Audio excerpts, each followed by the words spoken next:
Assalamualaikum warahmatullahi wabarakatuh.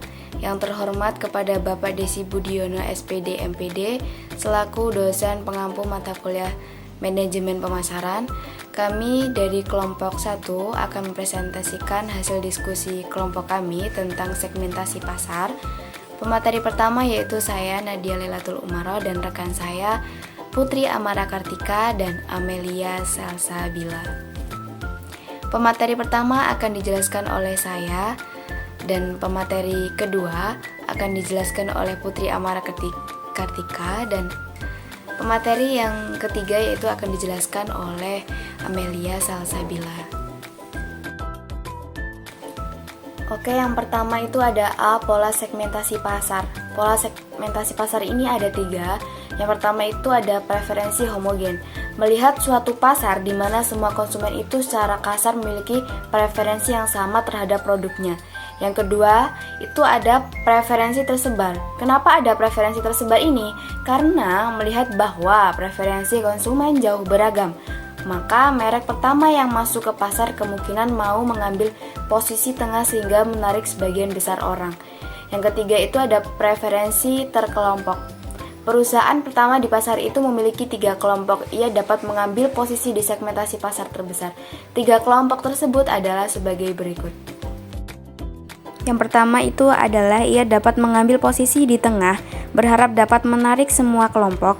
Yang kedua, ia dapat mengambil posisi di segmen pasar terbesar atau pemasaran konsentrasi. Yang ketiga, ia dapat mengembangkan beberapa merek dan masing-masing diposisikan di segmen yang berbeda-beda. Yang selanjutnya yaitu B, prosedur segmentasi pasar. Prosedur segmentasi pasar ini terbagi menjadi 3. Yang pertama itu ada tahap survei. Pada tahap ini,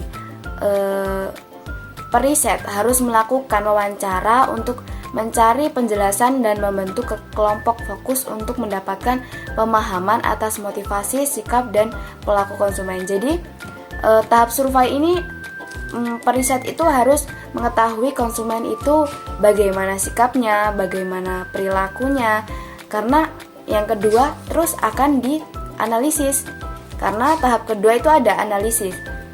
Tahap analisis ini, periset menerapkan analisis faktor terhadap data untuk membuat variabel-variabel yang berkoreksi tinggi. Setelah tahap survei itu selanjutnya yaitu tahap analisis.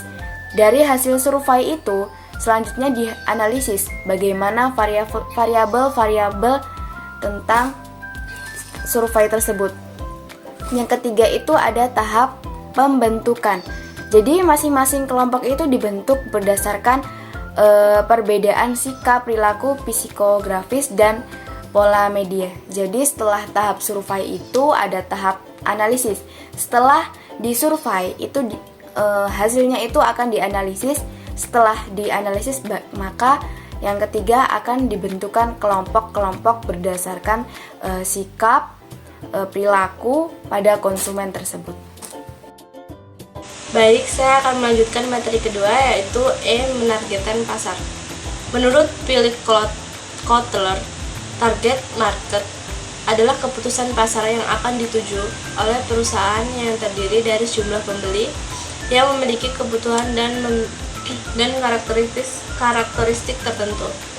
Targeting yaitu proses menyeleksi target market yang tepat untuk memproduksi dan servis dari perusahaan. F yaitu strategi pemosisian. Menurut Kalasi 1998, positioning merupakan strategi komunikasi untuk memasuki jendela otak konsumen agar produk, merek atau nama mengandung arti tertentu dalam beberapa segi, mencerminkan keunggulan terhadap produk, merek atau nama lain dalam bentuk hubungan asosiatif. Yang selanjutnya ada dasar-dasar segmentasi pasar. Yang pertama, variabel geografis. Segmentasi geografis membagi dasar menjadi beberapa unit secara geografis seperti negara, kota, atau kelompok perumahan. Nah, sebuah perusahaan memutuskan untuk beroperasi dalam satu atau beberapa wilayah geografi atau beroperasi di semua wilayah tetapi lebih memperhatikan kebutuhan dan keinginan yang dijumpai. Nah, untuk yang kedua yaitu variabel demografi.